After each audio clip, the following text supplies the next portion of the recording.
Well, welcome back everybody to another episode of Automotive Drama. Today I got a 2010 Acura MDX. Oh yeah, look. Somebody's in trouble. I stole the dashboard, part of the dashboard. But no, the expansion valve was stuck. This one actually has rear air. Excuse me. But the valve was stuck for this front evaporator. Now you can see I have the evaporator out. You don't have to take the whole dash out like I saw it like the old days, but this actually goes like this. There we go, like that. And there are a couple hidden screws right there on the top, and then one right there. They're on the very top on the back side, and this comes off. But before you get this off, you have to take this off, and it's kind of simple. There's two screws. There's a screw up here. Let's see, there's a screw hole there, and there's a screw hole down here. That is behind this little bracket that I can't really get the camera angle on, but it's down in there, and you can see it right here. It's off to the side a little bit. It goes like that. And I probably didn't have to take this out, but it was kind of in my way. I also took all this loose only because this wiring harness wasn't giving me much room. And I'm kind of glad I did, because I'll show you why in a second. And then, but before you do all that, you have to take this baby out. Now, it's not as terrifying as it looks. Got to unplug the blower motor. This one I actually left plugged in because it was really hard to get to until I moved the box down. Cabin filters here. This one you can unplug easy. There's a little clamp there. Then there's a bolt here.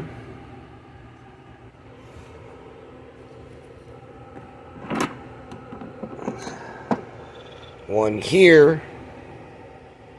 One here. One here. This one is metal. This is plastic screw. That's plastic screw. And then there's one here on the top. Up here on the top, that's metal. That's just and then there's one that goes here. You can see where it goes right there. And then you got to wiggle that thing out. You can wiggle it out. You actually got to like completely almost turn it like 90 degrees. I don't want to drop it, but kind of like almost turn it like that way, and then you can actually wiggle that baby out of there. Now, once you get this cover off, you're gonna have to unplug the blower resistor. Forgot about that. You're gonna have to take the glove box out. That's pretty simple. This bracket right here, there's a couple bolts right down here, a couple bolts right over here, and then they have this right here where I had to cut this out. You can see where I cut it. It says cut it. I don't know why they even put it there. It's kind of stupid, but I did cut it out. And then you can get the evaporator out. Once you get that out, this is the new one. The old one's sitting over there on the floor. Here's the new expansion valve, and don't worry, this thing only goes one way. You will not be able to put this thing on backwards. Now you can see I took all the dum-dum off the top of it and put it back on top of here. That's kind of important. It wants this thing insulated, so I saved as much of it as I could, and I insulated it really well, so that wants to be insulated. Now, when you get to the core, after you remove the cover, of course you're going to have to evac the AC, and there's a screw there for this bracket, and then there's one down here. This is for the low side hose, so you got room to work with.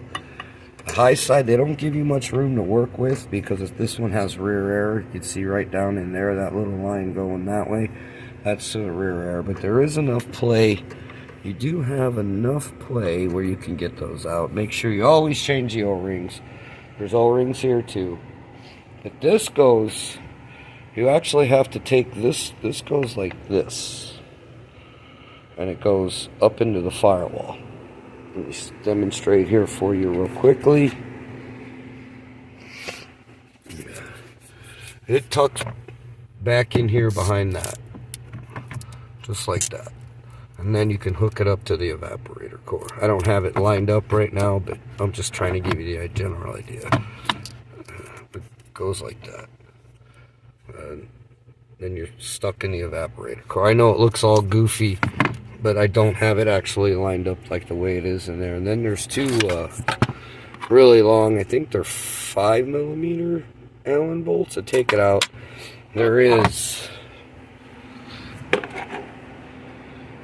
1, 2, 3, 4, 5, 6, 7, 8, 9.